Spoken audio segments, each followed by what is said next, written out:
Hello दोस्तों, मैं समीर सोलंकी स्वागत करता हूं आपके अपने चैनल एस स्टडी पॉइंट में। दोस्तों, आज फिर एक नए टॉपिक के नोट्स बनाएंगे जिसका नाम है भारत छोड़ो आंदोलन, जो गांधी जी द्वारा चलाए गए सबसे प्रसिद्ध आंदोलनों में से एक था।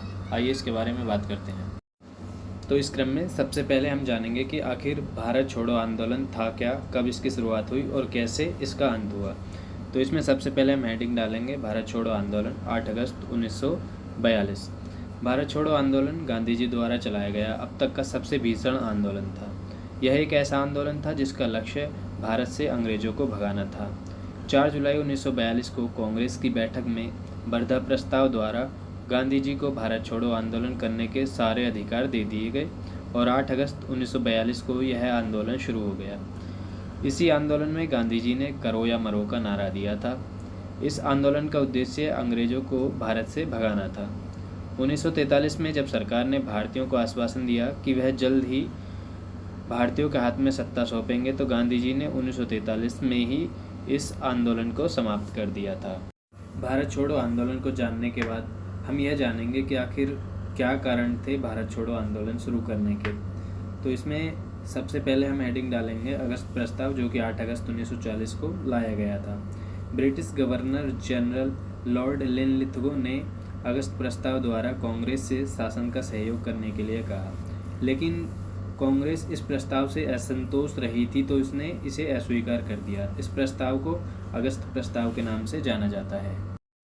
इसी क्रम में दूसरा पॉइंट है क्रिप्स मिशन योजना, जो कि 1942 में लाई गई थी। तो इसमें है 1941 में युद्ध से बिगड़ते हालातों के बीच जब जापानी सेना बर्मा के रास्ते भारतीय सीमाओं तक आ पहुंची थी, तो ब्रिटिश सरकार को भारत की सुरक्षा की चिंता हुई। ब्रिटिश सरकार को यह मालूम था कि अगर जापानी सेना से भारत की सुरक्षा करनी है तो भारतीय राजनीतिक शक्तियों का सहयोग चाहिए।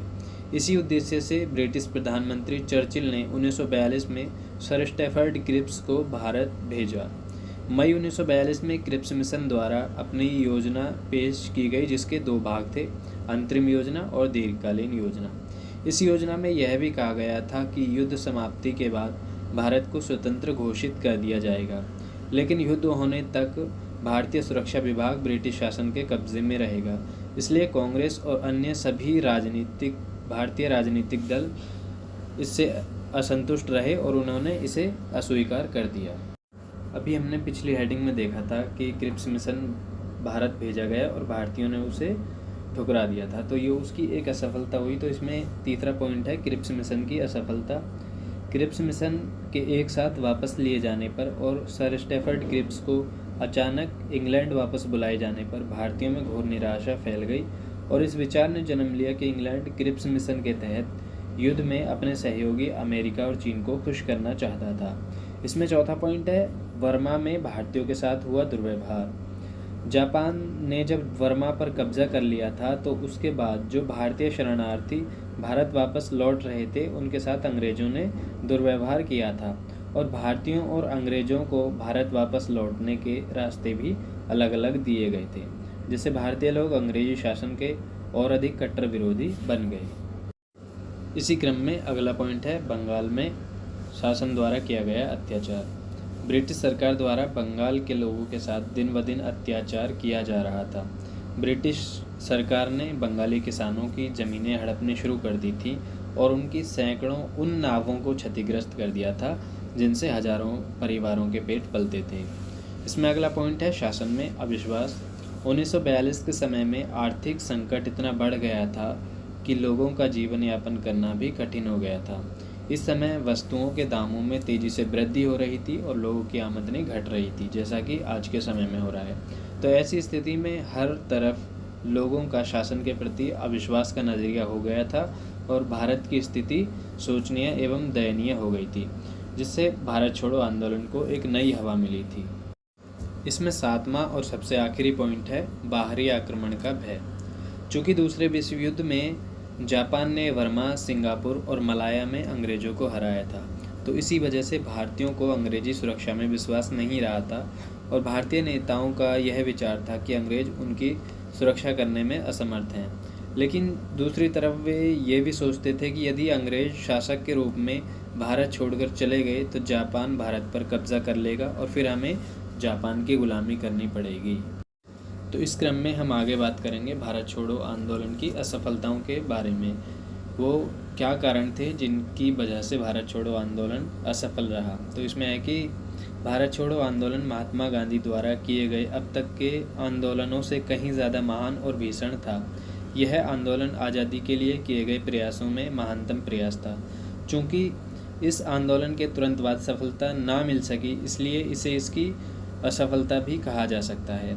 इसकी असफलताओं के निम्न कारण थे। नंबर 1, संगठन की कमियां।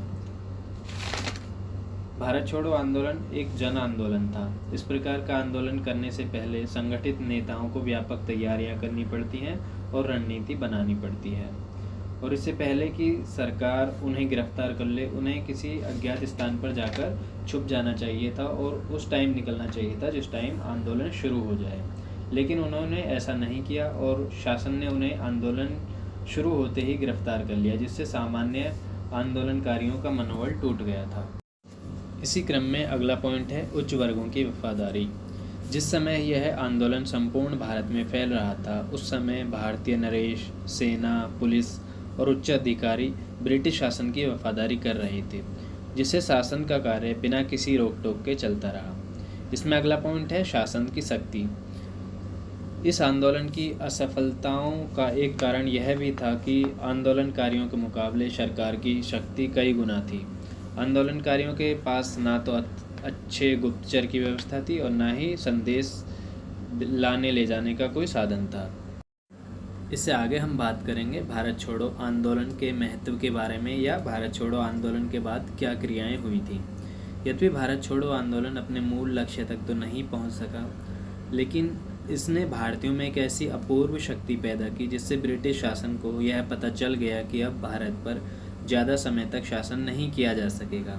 AC बनर्जी ने इसके अनुसार कहा है कि इस विद्रोह के परिणाम स्वरूप अधिराज्य की मांग सर्वथा समाप्त हो गई और उसका स्थान पूर्ण स्वतंत्रता की मांग ने ले लिया।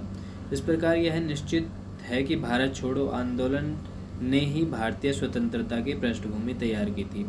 इस आंदोलन के अन्य महत्वों या अन्य तथ्यों को निम्न प्रकार से बताया जा सकता है। इसमें सबसे पहला पॉइंट है ब्रिटेन में मजदूर दल की सरकार। जुलाई 1945 में ब्रिटेन में आम चुनाव हुए और इन चुनावों में मजदूर दल यानी कि लेबर पार्टी की सरकार बनी और नए प्रधानमंत्री एटली ने भारत की समस्या का हल निकालने का निश्चय किया। इसमें दूसरा पॉइंट है भारत में आम चुनाव और कांग्रेस की जीत। सन 1945 में ही भारत में भी आम चुनाव हुए और कांग्रेस और मुस्लिम लीग सहित सभी भारतीय राजनीतिक दलों ने इसमें सफलता प्राप्त की। लेकिन चुनाव का दूसरा पक्ष यह भी था कि बंगाल, पंजाब और सिंध के मुस्लिमों का झुकाव कांग्रेस की बजाय मुस्लिम लीग की तरफ था, और ये स्वाभाविक भी है क्योंकि आज भी हम देखते हैं तो सभी लोगों का झुकाव अपनी पार्टी की तरफ ही होता है, चाहे वो कुछ भी अच्छा या बुरा कैसा भी शासन करे, लेकिन चुनेंगे उसी को ही, जैसा आज के टाइम में भी चल रहा है। इसी क्रम में अगला पॉइंट है भारतीय सेना का विद्रोह, जो कि 1946 में हुआ था। भारतीय सेना में ब्रिटिश शासन के बढ़ते असंतोष के कारण भारतीय जल सेना ने 18 फरवरी 1946 को मुंबई में ब्रिटिश शासन के खिलाफ खुला विद्रोह कर दिया। इसके समर्थन में 3000 मजदूरों ने भी हड़तालें शुरू कर दी, लेकिन कुछ समय बाद ही कांग्रेस के हस्तक्षेप के बाद स्थिति सामान्य हो गई। इसमें अगला पॉइंट है कैबिनेट मिशन योजना, जो कि 1946 में आई थी। ब्रिटिश सरकार ने 1946 में sir Pethick Lawrence, sir Stafford Cripps और सर A.V. अलेक्जेंडर का 3 सदस्यीय कमीशन भारत भेजा। कैबिनेट मिशन योजना को सभी भारतीय राजनीतिक दलों द्वारा स्वीकार कर लिया गया, क्योंकि इसके तहत संविधान के निर्माण के लिए संविधान सभा के सदस्यों को चुना जाना था।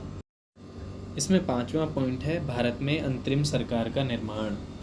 कैबिनेट मिशन योजना के तहत सितंबर 1946 में पंडित जवाहरलाल नेहरू की अध्यक्षता में भारत में अंतरिम सरकार का निर्माण हुआ।